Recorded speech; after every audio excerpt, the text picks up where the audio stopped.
Hi friends, మీకు గనక time table అనేది కావాలి అనుకుంటే కామెంట్ సెక్షన్లో కామెంట్ చేయండి. అయితే మీరైతే ఒక టైం టేబుల్ అనేది వేసుకొని ఉంటారు. ఇప్పటికి చాలాసార్లు రివిజన్ అనేది చేస్తుంటారు. అయినా కూడా చిన్నపిల్లలు ఉన్న వాళ్ళు కానీ టైం టేబుల్ ఖచ్చితంగా ఫాలో అవ్వడం అనేది కుదరదు. ఇంట్లో పని, వర్క్, వాళ్ళని పంపించడం, స్కూల్కి పంపించడం, మళ్ళీ ఇంట్లో పని చేసుకోవడం, చదువుకోవడం చాలా కష్టమైన పని. అది నాకైతే తెలుసు.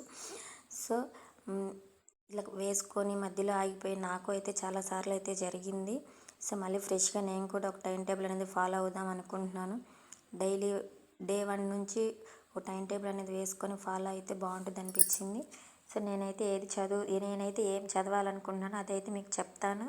సో మీరు కూడా ఫాలో అవ్వాలనుకుంటే మాకు అది కావాలి అక్క అని చెప్తే మీరు కామెంట్ సెక్షన్లో కామెంట్ చేయండి, నేను తప్పకుండా పెడతాను.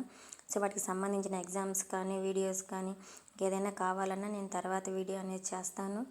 సో మీకు ఈ టైం టేబుల్ కనుక మీకు కావాలక్క, నేను ఫాలో అవుతాను, నేను ఇంట్లో చిన్నపిల్లలతో మేనేజ్ చేసుకోలేకున్నాను, ఎలా చదవాలో తెలియడం లేదు అని అనుకునే వాళ్ళు మాత్రం కంపల్సరీ కామెంట్ చేయండి. ఓకేనా? Thank you.